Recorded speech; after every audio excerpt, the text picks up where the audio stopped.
हाँ, नमस्कार साथियों। मैं गणेश शर्मा आपके अपने YouTube चैनल RIS गणेश में स्वागत करता हूँ, अभिनंदन करता हूँ, इस्तकबाल करता हूँ। साथियों, आज मैं जूनियर अकाउंटेंट्स और TRA का जो सिलेबस है उसके बारे में बताना चाहूंगा, क्योंकि अभी आधिकारिक रूप से राजस्थान सर्विस सिलेक्शन बोर्ड द्वारा पाठ्यक्रम की घोषणा नहीं की गई है, लेकिन संभावित पाठ्यक्रम आपका क्या होगा इसके बारे में मैं आपको अभी से बताना चाहूंगा। क्योंकि यदि आप आज से तैयारी नहीं करें तो ये सिलेबस इतना लेंदी है कि आपका सिलेक्शन होना बड़ा टफ हो जाएगा। इसलिए मैं चाहूंगा कि Rajasthan service selection board exams के लिए विज्ञप्ति निकाले या सिलेबस जारी करे, तब तक आपको क्या क्या कर लेना चाहिए ताकि आपको दिक्कतें न आए। साथियों, जो आप सीईटी एग्जाम्स की के लिए आप एलिजिबल हैं, और जैसा कि मैंने पहले के वीडियो में बताया कि यदि आप इतनी कट ऑफ तक या so and so cut off तक आपके अंक आ रहे हैं तो आपको निश्चित रूप से जूनियर अकाउंटेंट्स की तैयारी कर देनी चाहिए।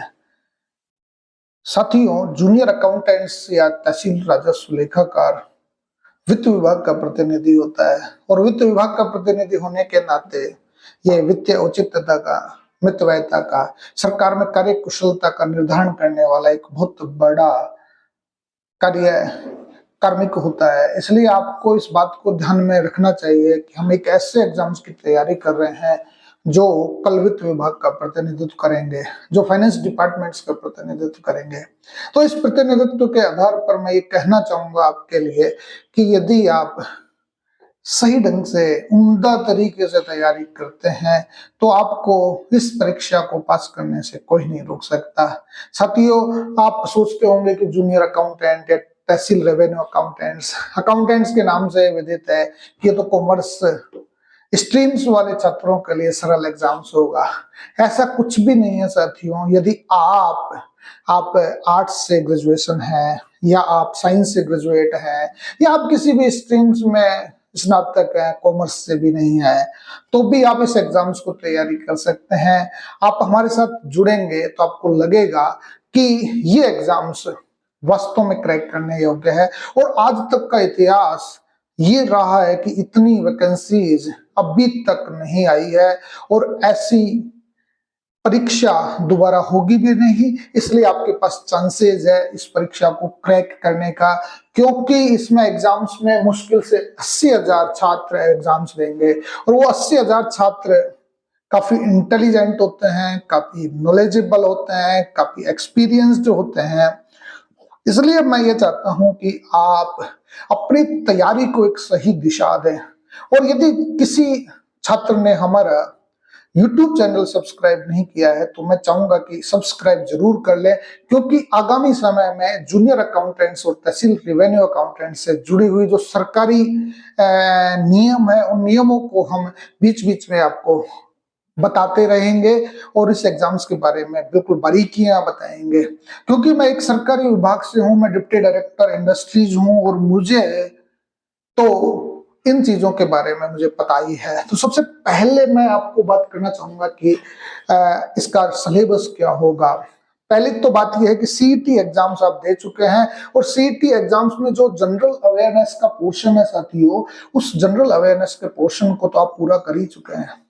आपने वहां पे जनरल स्टडी दे लिया है, वहां आपने हिंदी का, अंग्रेजी का, कंप्यूटर का, मैथमेटिक्स का, रीजनिंग का सारे सवालों को आप सोल्व करके दूसरे एग्जाम्स में आ रहे हैं, जिसको हम मेंस एग्जाम्स कह सकते हैं या पदों से जुड़ा हुआ एग्जाम्स कह सकते हैं। तो इसलिए ये बात तो तय मान लीजिए कि जो पहला पेपर जो वहां पर सामान्य अध्ययन का होता था, यहाँ जूनियर अकाउंटेंट्स में पहला पेपर नहीं होगा, और जो सेकंड पेपर होगा एकमात्र वही पेपर होगा। इसलिए इस बात को तय कर लीजिए कि जनरल स्टडी आपके इस एग्जाम्स में नहीं आएगी। आपको केवल और केवल जो सेकंड पेपर हुआ करता था उसी के माध्यम से आपको उनका सिलेक्शन होगा। उस सिलेक्शन का रणनीति ये होगी कि आपका जनरल स्टडी का एग्जाम्स में जो फर्स्ट पेपर था वो ये 150 प्रश्न आते थे, उसमें जो सीईटी एग्जाम्स के रूप में हम आपका परीक्षण कर चुके हैं, इसलिए ये एग्जाम्स अब नहीं होगा। दूसरा जो पेपर है आपका जूनियर अकाउंटेंट्स का सेकंड पेपर जो होता था, वो जिसमें 150 प्रश्न आते थे, वो 150 प्रश्न यूं के यूं आपको कुछ भी चेंजेस करने की जरूरत नहीं है। थोड़ा बहुत चेंजेस होगा तो उसको आप अपने हिसाब से तय कर लीजिए। ये जो सेकंड पेपर था, ये आपका सिलेबस होगा, इसी के आधार पे आपका सिलेक्शन किया जाएगा, इस बात को तय मानिए। तो इसमें हम बताएं आपको कि सबसे पहले आपके Rajasthan service rule, RSR rule, जिसको राजस्थान सर्विस रूल के जो 8 चैप्टर हैं, 1951 के 8 चैप्टर आपके सिलेबस में होंगे। 8 में से सरकार चाहे तो या बोर्ड चाहे तो 1-2 चैप्टर हटा सकती है, 1-2 चैप्टर जोड़ सकती है, वो बाद की बातें हैं। लेकिन जो 8 चैप्टर है उनको तो तैयारी आपको करनी ही जरूरी है राजस्थान सर्विस रूल्स में, और इस आधार पर तैयारी कीजिए। मान लो सरकार कुछ चैप्टर हटा भी देती है, कुछ जोड़ भी देती है, तो आप भविष्य के अकाउंटेंट्स तो हैं, 5000 पदों में तो आप शामिल होंगे ही, इसलिए तैयारी करने में क्या हर्ज है। तो RSR आपको 8 चैप्टर्स तो अभी से तैयार कर लेने चाहिए। दूसरा है GF&R, general finance and accounting rule 1993 के भी 8 चैप्टर हैं आपको। ये 8 चैप्टर्स की भी तैयारी आपको करनी है। इसमें 1 या 2 चैप्टर्स स्टॉक के या स्टोर के आपसे जोड़े जा सकते हैं, उसके बाद में आप तैयारी कर लीजिएगा। लेकिन जो 8 चैप्टर अभी फिलहाल हैं उनको तो आपको तैयार करना ही पड़ेगा। यहाँ से 25 प्रश्न आने की संभावना है, 25 प्रश्न आएंगे और यहाँ से भी 25 प्रश्न आएंगे। मतलब 150 प्रश्नों में से 1/3 प्रश्न आपका जो पोर्शन है वो केवल और केवल RSR GF&R का ही होगा। इनमें से कई छात्र तो मैं तो ये मानता हूं कि 80,000 जो छात्र दे रहे होंगे एग्जाम्स, वो पहली बार GF&R और RSR का नाम सुन रहे होंगे। लेकिन मैं आपको ये बताना चाहूंगा कि यदि आप सरकार में जाते हो, चाहे आप क्लर्क बनते हो, चाहे आप अकाउंटेंट्स बनते हो, चाहे ऑफिसर्स बनते हो, कुछ भी बनते हो, इन 2 नियमों से तो आपको पाला पड़ेगा ही। मैं एक ऑफिसर हूं और ऑफिसर होने के नाते जब मैं ट्रेनिंग में गया, OTS में गया, तो वहां भी मुझे सबसे पहले RSR और GF&R ही सिखाया गया था। RSR GF&R की ही मेरी क्लासेज हुआ करती थी। मतलब जब हमारे 6 पीरियड हुआ करते तो 6 पीरियड्स में हमारे RSR और GF&R के 4 पीरियड्स हुआ करते थे साथियों। लेकिन जब हमें क्या होता था कि हवा में उड़ते थे कि भाई हम तो ऑफिसर्स बन गए, हम तो ऐश करने आए हैं, पढ़ने नहीं आए। तो कई छात्र आज उन चीजों से, ऑफिसर्स हैं जो उन चीजों से झूल रहे हैं, समस्याओं से जूझ रहे हैं, ऐसी स्थितियां हो रही है। क्योंकि वो या तो उस अकाउंटेंट्स या जो आप अकाउंटेंट्स हैं, आप कहते हैं आपके चंगुल में फंस गए या किसी क्लर्क के चंगुल में फंस गए, ऐसी स्थितियां पैदा हो गई है साथियों। तो हम ये चाहते हैं कि आप कोई से भी वो कर रहे हो, आप मतलब ऑफिसर्स हो, अकाउंटेंट्स हो या क्लर्क हो, आपको RSR GF&R के बारे में पता होना ही चाहिए। तो इसलिए 50 प्रश्न सबसे ज्यादा वेटेज यहाँ से दिया गया है। तीसरा आपका बिजनेस मेथड है, क्योंकि बिजनेस मेथड हमें जानना जरूरी है। सरकार में जा रहे हैं तो फर्मों का एडमिनिस्ट्रेशन कैसे चलता है, फर्में मैनेजमेंट कैसे करती है, जो बिजनेस एडमिनिस्ट्रेशन या बिजनेस मैनेजमेंट जो 11th और 12th में आपने पढ़ा है, वो आपके 25 प्रश्न यहाँ से आएंगे, 25 प्रश्न यहाँ से आने की संभावनाएं हैं। फिर चौथा जो आपका है, आपने अकाउंटेंसी, क्योंकि बिना लेखों के, बिना बुक कीपिंग के तो अकाउंटेंट्स नहीं होता। जैसा कि नाम से ही विदित है कि लेखाकार, अकाउंटेंट का मतलब ये होता है कि आपको अकाउंटेंसी की नॉलेज होनी चाहिए, आपको बुक कीपिंग की नॉलेज होनी चाहिए। ये बुक कीपिंग और अकाउंटेंसी का जो एग्जाम्स है, ये पेपर है, इसमें से भी 25 प्रश्न आपसे पूछे जाएंगे। फिर हम बात करते हैं ऑडिटिंग, क्योंकि आप देखते होंगे कि वित्त विभाग द्वारा बजट घोषणा की जाती है। बजट घोषणा के बाद में कार्यालयों में बजट आता है, बजट आने के बाद में अकाउंटेंट्स, ऑफिसर्स और कार्मिक लेखे संधारित करता है, और लेखे संधारित करने के बाद में उनकी बुक कीपिंग की जाती है, उनकी अकाउंटेंसी की जाती है। अकाउंटेंसी के बाद में जब पैसा खर्च कर दिया जाता है जीएफएनडीआर के नियमों के अनुकूल, तो क्या किया जाता है कि उसकी ऑडिटिंग की जाती है। यदि ऑडिटिंग सही ढंग से नहीं हुई तो आरएसआर के नियमों के तहत उसके खिलाफ कार्रवाई की जाती है साथियों। तो ये ऐसा टॉपिक नहीं है, आप वित्त विभाग, विधानसभा, राजस्थान की विधानसभा तक भी ये मुद्दा उठ सकता है यदि आपने वित्तीय अनियमितताएं कर दी तो, वित्तीय औचित्यता का ध्यान नहीं रखा तो, इसलिए हमें इन चीजों को भी ध्यान रखने की जरूरत है। तो हमारे 25 प्रश्न आएंगे ऑडिटिंग के, जो ऑडिटिंग किस प्रकार से की जाती है, कैसे होती है, तो इन चीजों के बारे में हम आपको धीरे धीरे बताते रहेंगे। और जो छठा टॉपिक आपका इंडियन इकोनॉमी के सवाल होंगे।